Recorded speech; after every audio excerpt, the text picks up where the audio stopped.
la France refuse du yàlla te d'habitude tout ce que les États-Unis posent France da koy voté ce que la France vote da koy voté ils ont des intérêts communs. Et puis si boo jëlee Chine teg à côté. jël Russie teg à côté. jël ñeneen teg à côté. la France n'est pas une rivale aux États-Unis alors que les autres le sont. Oui, tout à fait. loolu ñun dañ ko war a xam. La France n'est pas une rivale par rapport aux États-Unis. Donc suñu njiit yi ban comportement ils se concertent. Et ils défendent en commun leur intérêt. En grosso modo, celui qui attaque la France attaque les États-Unis et celui qui attaque les États-Unis attaque la France. Il faut ñu xam loolu mu jeex. Donc ñun ñoo war a am raison garder. ñoo war a muus am raison garder. Ok di def ñun ñooy muus di gérer ñëpp. Il faut qu'on ait une diplomatie affinée. Une diplomatie pratique. Une diplomatie contextuelle. dëgg la donc le fait que le président Bassirou Diomaye Diakhar Faye demoon France nekk ci volam di ñibbisi en cours de route le PM Ousmane Sonko attaque le président français. di ko tontu c'est une. On l'appelle une imprudence en diplomatie. C'est une imprudence. Oui, en diplomatie. Ok. Parce que quand même c'est. Donc waru ko woon def en fait. C'est vicieux par rapport à ce que Diomaye était parti faire. Ok. Parce que bu ñu demee foofu Diomaye li mu wax le contenu de son discours. De sa relation avec la France. Il faut nga xam lan la ñuy wax ak lan la ñuy def. Par rapport ak fustiger ay affaires anciens combattants. Oui, anciens combattants. Mais les anciens combattants c'est pas un argument de développement. Il faut laisser ça tomber, c'est l'histoire. L'histoire c'est linéaire et subjective. Ouais. Son interprétation en elle-même est bâtarde. Pose problème. Non, c'est bâtarde en ce qui concerne la théorie de l'histoire. L'histoire peut s'interpréter à 1000 choses, 1000 cas. Oui, parce que et puis on peut pas les qui là, comment l'appelle-t-on? Les tirailleurs, c'est un phénomène boo xam ne c'était de l'esclavage même à la limite parce que ce sont nos papas, nos grands-parents qui étaient des chefs de canton, des bourgs, autres qui donnaient les gens. Les gens étaient contraints d'aller. Okay. Donc les Français avaient le besoin de les faire partir. Et que dans le monde où nous sommes, pour qu'on ait une possibilité de nous réconcilier, il faut considérer que c'est une époque boo xam ne les hommes qui ont posé les actes ne sont plus là. La responsabilité pénale ou la responsabilité morale de quelqu'un ne peut pas faire l'objet d'un héritage. C'est ça la bonne théorie. Ah bon? Non, ça c'est la bonne théorie. Maintenant, les fautes commises par ton père, tes grands-parents, tu peux pas les payer? Non, impossible. Non, c'est ça la vérité. Ouais, pour qu'on s'en sorte rek noonu la ñuy def. Il faut dire que les générations ne sont pas les mêmes. Le féodalisme, l'indigénat de l'époque. Mais c'est des choses passées révolues. Maintenant, on essaie de raser. Parce que dans la vie, si on ne règle pas les conflits, on finira par se hanter. Il y a des familles africaines qui ont dañuy bañante ba tey parce que maam di ne da ngay dégg ñu naan famille nangam moo xeexoon Sëñ Tuubaa. ba ñooñu di changer seen tour sax pour survivre. C'est dangereux. C'est dangereux, oui, c'est dangereux. Et le fait que le président jàpp leen comme ay kii nu mu tuddati ay icônes ay références bi daal di leen en tout cas commémorer jox leen. Mais c'est des victimes. Il faut les commémorer et avoir même pitié d'eux. Oui, donc, avoir de la compassion envers eux. Maintenant, parce que les tirailleurs ont été forcés d'aller combattre. Ok. Ils ont été désignés et forcés d'aller combattre. Ok. Il n'y avait même pas de volontariat. Ils étaient désignés. Ok. Donc ils ont perdu le temps qu'ils ont perdu pour certains, ils ont revenu. C'est ce qui sont blessés. Donc la thèse ay traite lañ. Non, dañu ay traite. Loolu kenn waru ko. Man mon père en faisait partie, il n'est pas traite. Samba Cheikh Yabou Diop ko désigné. Pour la deuxième guerre mondiale. Parce que gis nañ keroog même le vieux Moustapha Diakhaté gouverneur président bi wax na ne Cheikh lu mu waxoon keroog par rapport ak kii waruñu rebondir. Mais duñu ay traite ñooñu. Traite c'est quelqu'un qui agit volontairement pour porter préjudice à ses parents, à ses alliés, à ses concitoyens. Et tout. Mais non, le mot traitisme, ça n'existe pas. Non, ils n'ont pas agi volontairement. Non, on les a contraints d'aller, ils ont été désignés. Ok, machallah. Alors, ils ont été désignés, dañ leen contraindre pour ñu dem ñu jël rek ci beneen point d'actualité boo xam ne ñu ñëpp constaté nañ ko fan yi muy manifestation bi nga xam ne suñu mbokk étudiants yi ñu ngi koy def fan yi yëpp nekk étudiant master yi fii ci université Cheikh Anta Diop de Dakar ñu ngi manifester ne seen bourse dañ ko war a jot seen rappel également parce que lu ñu mat presque 8 mois yoo xam ne percevoir ñu dara donc tonton ak la situation actuelle du pays ñu gis ne étudiants yi commencé nañ ci sànni xeer mois passé yi rek Assane Seck la woon bu Ziguinchor ba ñu dem ba tëj université bi tey jii université Anta Diop de Dakar lii bu continuer fan la réew mi jëm. Non mais ça étudiants yi aussi dafa nekk un algorithme que l'État ne maîtrise pas aussi parce que les bacheliers qui viennent l'État doit les prendre en compte. bu ñuy jur duñ tàggu état xam nga yàgg naa ko wax ñu naan ma nangam mais c'est la vérité mais bu ñuy jur duñ tàggu état. da nga yeewu sama teel gaa yi dugal ci école bi ñu yegg si bac am bac il faut les amener à l'université il faut les donner des bourses. Et puis ça risque d'être un problème continu et grave. Aux États-Unis, les étudiants payent et prennent ça à crédit. Au Sénégal, depuis Abdoulaye, la largesse d'Abdoulaye, de la de 50 ou 60 000 francs. Abdoulaye 36 000 la woon, Macky Sall moo ko yeggal ba 40 000 bourses. Est-ce que matul 50 000? Bon, je sais pas, master, je pense. Mais je vous dis, l'État du Sénégal, de tout temps, j'ai soutenu Macky Sall avait fait beaucoup de largesse, avait beaucoup aidé les étudiants. Oui, Macky. Mais monsieur, je vous dis que c'est très lourd. On ne peut pas payer des étudiants et laisser les fonctionnaires. L'État a des systèmes de balance, mais le retard, je ne suis pas d'accord. 8 mois, il faut barrer. Il faut qu'on regarde comment leur payer leur bourse d'une manière un peu anticipée. Avec les étudiants, il faut anticiper. C'est-à-dire, le mois est payé d'avance. Ok. C'est-à-dire, étudiants, il y a un mois d'avance.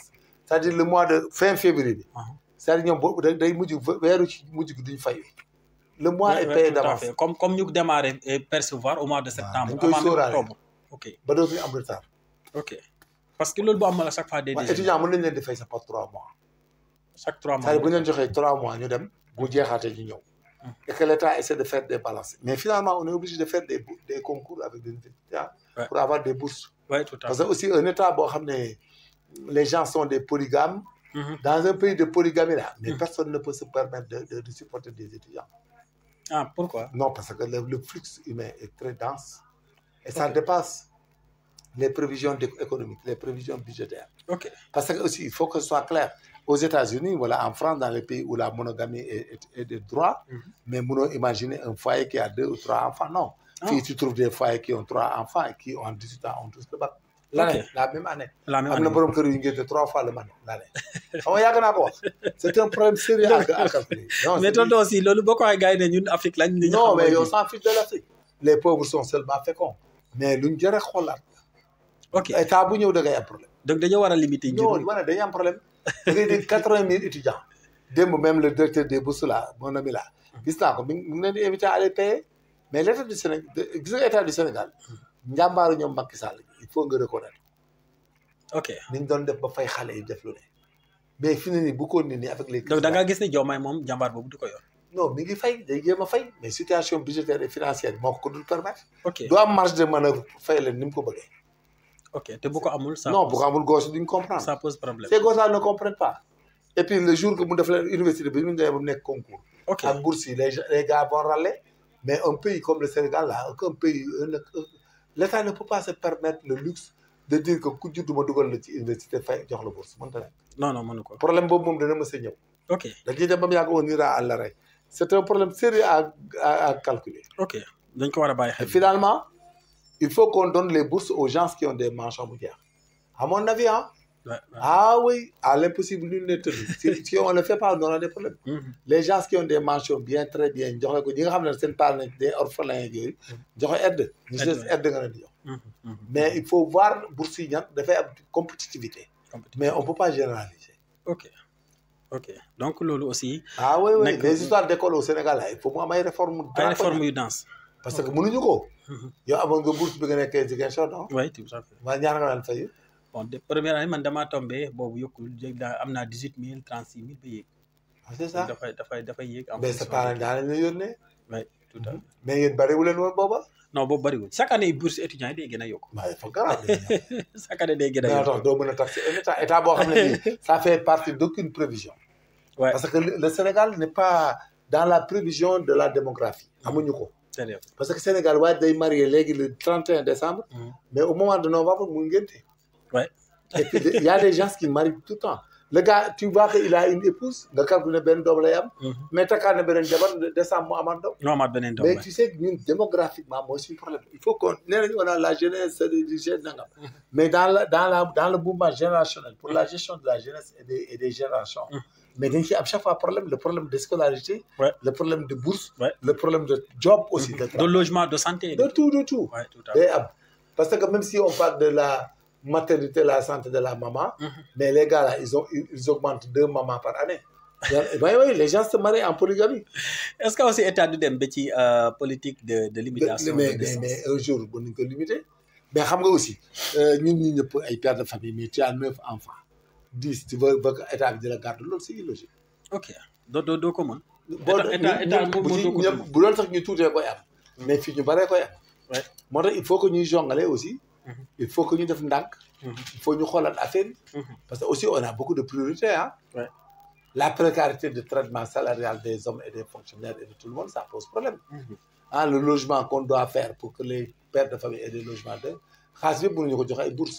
looloo tax état bi di base de l'aile pour di wuti xaalis di leen jox. mais l'état est de bonne foi pour payer aux étudiants il faut qu'on soit clair. Qu'aucun état au Sénégal ne prend le risque. Macky Sall a tout fait, Abdoulaye Wade a tout fait. Cet état-là est tenu de faire la même chose. Mais il faut reconnaître que c'est pas facile de payer les bourses. Non, c'est pas les étudiants là man yàgg naa leen saabare il faut ñu jéem a jàng jéem a calme di négocier affaire yi parce que aussi dañoo bari macha allah. mais est-ce que du yaakaar boobu aussi le fait que ñoom daal amoon nañ espoir ne ba. Diomaye ak Sonko bu ñu ko amee vraiment. Diomaye ak Sonko bu ñu yeggee. mais dañuy waxoon naa la dañuy promettre seen bopp mënta nekk kooku même bu leen ko nit promettre du jàll xam nga du jàll lu dul jàll. non non étudiants yi bokk nañ ñu fal Diomaye ak Sonko nag. mais mu laa la wax mais boobu bi seen bopp lañ doon. étudiants yi dañoo xeex. maanaam ñoom buñ foogee dañuy yokkal seen i bourse loolu mënta nekk. un état c'est un état. kenn mënut a dem marché loolu la nga am dépense. bu la ko nit ki waxee aussi nga fal ko si temps pourtant. Oui bu dee loolu tax ñu fal ko ils n'ont qu'à prendre leur mal en patience. diñ ko mën a am quoi. mais mënut a nekk man yàgg naa ne wax mënut a nekk. gis nga réew bu la ci dara nag doo bëgg nguur ba wax loo moom. gis nga bourse yi moom. ku ko fi dégg wax ko étudiants yi da nga am ñoom problème. oui tout à fait. te et puis egsi nañ foofu. waaw da ngay am problème. egsi nañ foofu mënut a nekk. gisoo liy ñëw flux bi dafa am doole. dafa am doole chaque année il y a des orientations il y a beaucoup d'étudiants y am ñoo bëri ñuy am bac donc à la limite gérer leen day compliqué. dafa ba yàgg naa wax ne. Macky Sall jàmbaar la li mu doon def. il faut jamais défier ton prédécesseur erreur la. te da ngaa gis ne ñii dañ ko défier woon. non li ñu ko défier sax moo indi coow li ma la ko si yàkkamti. mais bu ñu waxoon ne les choses vont venir.